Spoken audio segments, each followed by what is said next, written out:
Hey everyone, it's me. I want to talk about why why it's so difficult with estrangement today compared to years ago.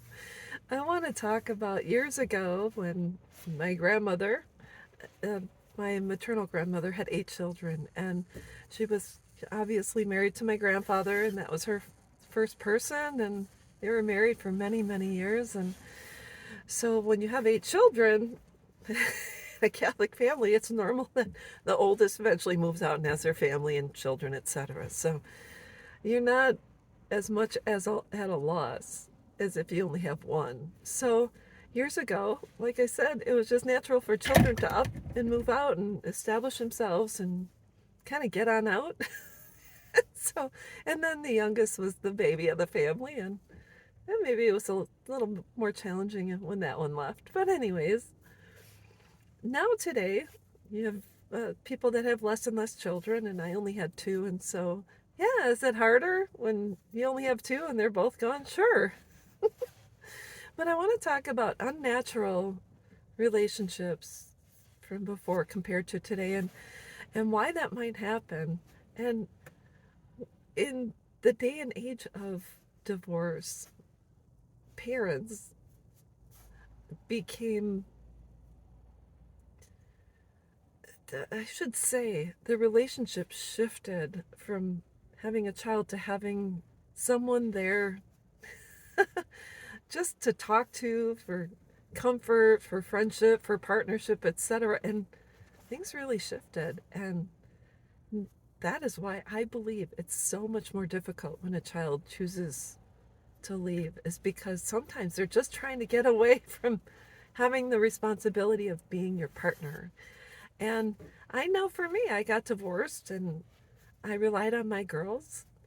It's it's just normal. And so when they disconnect, it's very, very painful when they go out and do their own thing. But then you have a lot of moms who have sons who eventually meet a girl, and that girl kind of replaces the mom. So the mom ends up having this tug of war with the son, saying, "My daughter-in-law is," and really honestly, it just becomes a war zone, which is totally unnecessary. I'm not saying the other person doesn't have a certain responsibility, but if you raise your child with common decency and respect and they choose someone that they love and they want to marry and have children with, you don't like that person. I can see where there'd be a dynamic, but holy cow, I can see where that would be a challenge for your child to want to be around you. So I've had, I've been married multiple times, and my first two mother-in-laws were just unnecessarily bonded to their sons. They had unhealthy relationships. It was more of a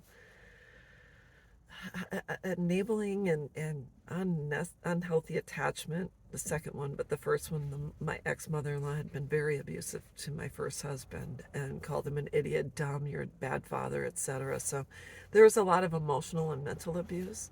And today I'm finally married to someone whose mother allowed him to be a man and live his life and make choices, and that's the way it is. So my mother-in-law and I talk. She's a wonderful person.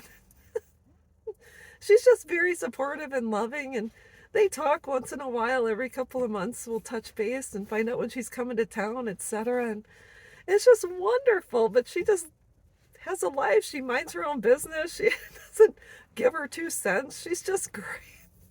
Just totally different.